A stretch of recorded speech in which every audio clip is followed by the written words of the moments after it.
ದಾಂಡೇಲಿ ತಾಲೂಕಿನ ಅಂಬೇವಾಡಿಯ doctor APJ Abdul Kalam ವಸತಿ ಶಾಲೆಯಲ್ಲಿ ಮೇಲಧಿಕಾರಿಗಳ ನಿರ್ಲಕ್ಷ್ಯದಿಂದ ಶಾಲೆಯು ಒಂದಿಲ್ಲೊಂದು ಸಮಸ್ಯೆಗಳಿಗೆ ತುತ್ತಾಗಿ ಕಲಿಯುತ್ತಿರುವ ವಿದ್ಯಾರ್ಥಿಗಳು ಹೈರಾಣಾಗುತ್ತಿದ್ದಾರೆ ಎಂಬ ಆರೋಪ ಕೇಳಿಬಂದಿದೆ. ಭಾನುವಾರ ಮುಂಜಾನೆ 40ಕ್ಕೂ ಹೆಚ್ಚು ಪೋಷಕರು ಶಾಲೆಗೆ ಆಗಮಿಸಿ ಶಾಲೆಯಲ್ಲಿನ ಅನಾನುಕೂಲತೆಯ ಕುರಿತು ಆಡಳಿತ ಮಂಡಳಿಯೊಂದಿಗೆ ವಾಗ್ವಾದ ನಡೆಸಿ ಸಮಸ್ಯೆಗಳನ್ನು ಸರಿಪಡಿಸುವಂತೆ ಒತ್ತಾಯಿಸಿದ್ದಾರೆ. ಶಾಲೆಯ ಮುಖ್ಯೋಪಾಧ್ಯಾಯರಾದ ವಿಶ್ವನಾಥ್ ಹೊಲಸ್ವಾರ್ ಅವರು ಆಗಸ್ಟ್ 3ರಂದು ಬೇರ್ವಡೆ ವರ್ಗಾವಣೆಗೊಂಡಿದ್ದಾರೆ.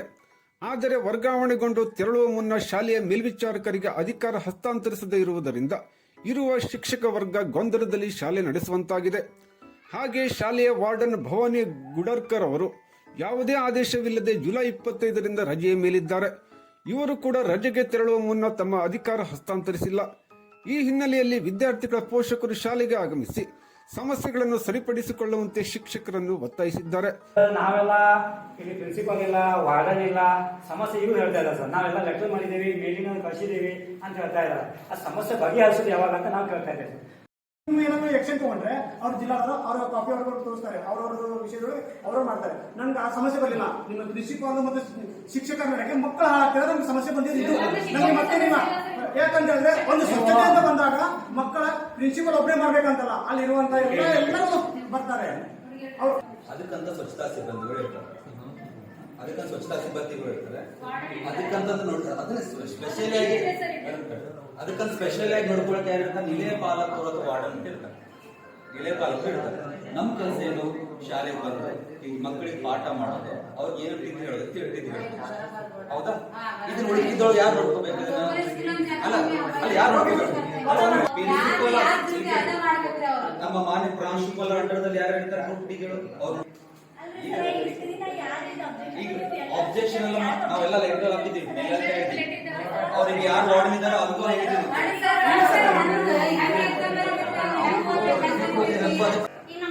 ಇಂಥದ್ದೆಲ್ಲ ನೋಡಂಗಿಲ್ಲ. ಏನ್ ನೋಡ್ತಾರೆ, ಏನ್ ನೋಡ್ತಾರೆ ಅವ್ರು ಟ್ರಾನ್ಸ್ಫರ್ ಆಗ್ಬೋದು, ಇವ್ರು ಟ್ರಾನ್ಸ್ಫರ್ ಆಗ್ಬೋದು. ಅದನ್ನ ಬಿಡ್ರಿ, ಮಕ್ಕಳು ಭವಿಷ್ಯ ನೋಡ್ರಿ. ಸರಿಯಾಗಿ ಊಟ ಇಲ್ಲ, ಒಂದ್ ಚಪಾತಿ ಅರ್ಧ ಚಪಾತಿ ಕೇಳಿದ್ರೆ ನಿಮಿಷವರೆಗೂ ಕೊಡೋದಂತ ಮಕ್ಕಳಿಗೆ ಯಾಕ ಮನೆ ತಗೊಳ್ತೀರಿ? ಮನೆ ತಗೊಳ್ತೀರಿ ಏನ್ರಿ?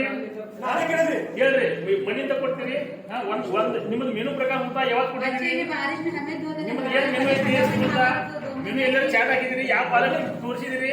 ಪಾಲಕರ ಮೀಟಿಂಗ್ ಯಾವಾಗ ಕರೆದಿರಿ? ಯಾರ ಸೆಕ್ಯೂರಿಟಿ ಅದಾರ? ಯಾವ ಅಡಿಗೆ ಅವನ ಸೆಕ್ಯೂರಿಟಿ, ಅವನ ವಾಡನ. ನಿಮಗಾಗಿ ಬಂದಾಗ ನೀವು ಕಚ್ಚಾಡೋದ್ರಿಂದ ಏನು ಸಮಸ್ಯೆ ಬಗೆಹರಿದ್ರೆ ನೀವು ಏನಾದ್ರು ಒಂದು ಡಿಸ್ಟ್ರಿಬ್ಯೂಷನ್ ಏನಾದ್ರು ಮಾಡಿದಾಗ ಅವ್ರಿಗೊಂದು ಶಕ್ತಿ ಇಲ್ಲ. ನೀವು ಯಾರಾದ್ರೂ ಶಕ್ತಿ ಕೊಟ್ಟಿದ್ರೆ ಅವ್ರು ಮಾಡ್ಲಿಕ್ಕೆ ಹೋರಾಟ ಮಾಡ್ಲಿಕ್ಕೆ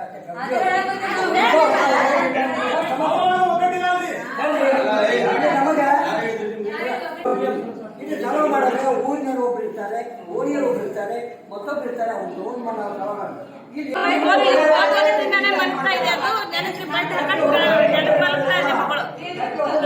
ಸ್ನಾನ ಮಾಡಲಿಲ್ಲ, ನನ್ನ ಮಗಳಿಗೆ ಆರಾಮಿಲ್ಲ, ಮಾತಾಡ್ತಾ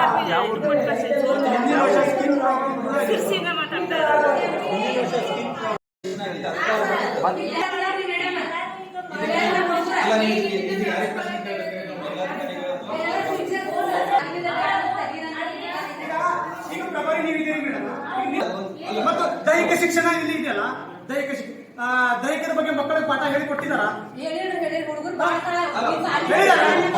ದೈಹಿಕ ಶಿಕ್ಷಕರಲ್ಲಿ ಅವಶ್ಯಕತೆ ಇದೆ. ಸರ್ಕಾರಿ ದುಡ್ಡು ನಮ್ಮ ಜನಪ್ರತಿನಿಧಿಗಳದೆಲ್ಲದು ದೈಹಿಕ ಶಿಕ್ಷಣ ಆಗಿದೆಯಾ? ಸುಮಾರು 3 ಗಂಟೆಗಳ ಕಾಲ ಶಿಕ್ಷಕರೊಂದಿಗೆ ಚರ್ಚೆ ನಡೆಸಿದರೂ ಪ್ರಯೋಜನವಾಗಿಲ್ಲ. ಅಬ್ದುಲ್ ಕಲಾಂ ವಸತಿ ಶಾಲೆಗೆ ಶಾಲಾ ಅಭಿವೃದ್ಧಿ ಸಮಿತಿ ಇಲ್ಲದಿರುವ ವಿಷಯವೂ ಕೂಡ ಈಗ ಬೆಳಕಿಗೆ ಬಂದಿದೆ. ಇನ್ನು ಗಣಿತ ಶಿಕ್ಷಕರ ಕೊರತೆಯೂ ಈ ಶಾಲೆಗೆ ಇದೆ. ದೈಹಿಕ ಶಿಕ್ಷಕರಿದ್ದರೂ ಕೂಡ ಮಕ್ಕಳು ಯಾವುದೇ ರೀತಿಯ ದೈಹಿಕ ಚಟುವಟಿಕೆಗಳಲ್ಲಿ ಪಾಲ್ಗೊಂಡಿದ್ದನ್ನು ತಾವು ಕಂಡಿಲ್ಲವೆಂದು ದೂರಿರುವ ಪೋಷಕರೊಬ್ಬರು ಇಲ್ಲಿ ಓದುತ್ತಿರುವ ಕೆಲವು ಮಕ್ಕಳು ಚರ್ಮದ ಕಾಯಿಲೆ ಮತ್ತು ಅಪೌಷ್ಟಿಕತೆಯಿಂದ ಬಳಲುತ್ತಿದ್ದಾರೆ. ಹಾಗೆ ಮಕ್ಕಳಿಗೆ ನೀಡುತ್ತಿರುವ ಊಟದ ತೂಕ ಮತ್ತು ಗುಣಮಟ್ಟದಲ್ಲಿ ಅತ್ಯಂತ ಕಳಪೆ ಮಟ್ಟದ್ದಾಗಿದೆ. ಹಾಗೂ ಶಾಲೆಯ ಆಡಳಿತ ಮಂಡಳಿ ಪೋಷಕರ ಸಭೆಯನ್ನು ಕರೆಯುವುದಿಲ್ಲ ಎಂದು ಆರೋಪಿಸಿದ್ದಾರೆ. ಆರೋಪಕ್ಕೆ ಪ್ರತಿಕ್ರಿಯೆ ನೀಡಿದ ಹೆಸರು ಹೇಳಲಿಚ್ಛಿಸದ ಶಿಕ್ಷಕರೊಬ್ಬರು ಕೆಲವು ಆರೋಪಗಳನ್ನು ತಳ್ಳಿ ಹಾಕುತ್ತಾ ಮುಖ್ಯೋಪಾಧ್ಯಾಯರ ಮತ್ತು ವಾರ್ಡನ್ ಸಮಸ್ಯೆಯನ್ನು ಮೇಲಾಧಿಕಾರಿಗಳ ಗಮನಕ್ಕೆ ತಂದರೂ ಸಮಸ್ಯೆಗಳಿಗೆ ಪರಿಹಾರ ದೊರಕಿಲ್ಲ ಎಂದು ತಿಳಿಸಿದ್ದಾರೆ. ಹೀಗೆ ಮಾತು ಮುಂದುವರೆದರೂ ಕೂಡ ಯಾವುದೇ ಫಲಿತಾಂಶ ಸಿಗದೇ ಇದ್ದಾಗ ತಹಶೀಲ್ದಾರ್ ಶೈಲೇಶ್ ಪರಮಾನಂದ್ ಅವರು ಆಗಮಿಸಿ ಶಿಕ್ಷಕರಿಂದ ಮತ್ತು ವಿದ್ಯಾರ್ಥಿಗಳಿಂದ ಆಗುತ್ತಿರುವ ಸಮಸ್ಯೆಗಳ ಕುರಿತು ಮಾಹಿತಿ ಪಡೆದುಕೊಂಡರು. ಹಾಗೆ ಮೇಲಧಿಕಾರಿಗಳನ್ನು ಸಂಪರ್ಕಿಸಿ ಆದಷ್ಟು ಬೇಗನೆ ಸಮಸ್ಯೆಗೆ ಪರಿಹಾರ ಒದಗಿಸಲಾಗುವುದು. ಅಲ್ಲದೆ ತಾಲೂಕು ವೈದ್ಯಾಧಿಕಾರಿ ಡಾಕ್ಟರ್ ಅನಿಲ್ ಕುಮಾರ್ ನಾಯ್ಕ್ ಅವರಿಂದ ಚರ್ಮದ ಅಲರ್ಜಿ ಮತ್ತು ಅಪೌಷ್ಟಿಕತೆಯ ಕುರಿತು ಎಲ್ಲ ವಿದ್ಯಾರ್ಥಿಗಳ ಆರೋಗ್ಯ ತಪಾಸಣೆ ಮಾಡಲಾಗುವುದು ಎಂದು ಆಶ್ವಾಸನೆ ನೀಡಿದರು. ಈ ಸಂದರ್ಭದಲ್ಲಿ ಹಿರಿಯ ನಗರಸಭೆ ಸದಸ್ಯರಾದ ಯಾಸ್ಮಿನ್ ಕಿತ್ತೂರ್, ಅಶ್ಫಾಕ್ ಶೇಖ್, ಬಿಜೆಪಿ ಮಂಡಲದ ಅಧ್ಯಕ್ಷ ಬುದ್ವಂಗೌಡ ಪಾಟೀಲ್, ಬಿಂಸಿ ಬಾದುಲಿ ಹಾಗೂ ವಿದ್ಯಾರ್ಥಿಗಳ ಪೋಷಕರು ಮತ್ತು ಶಿಕ್ಷಕರು ಇದ್ದರು.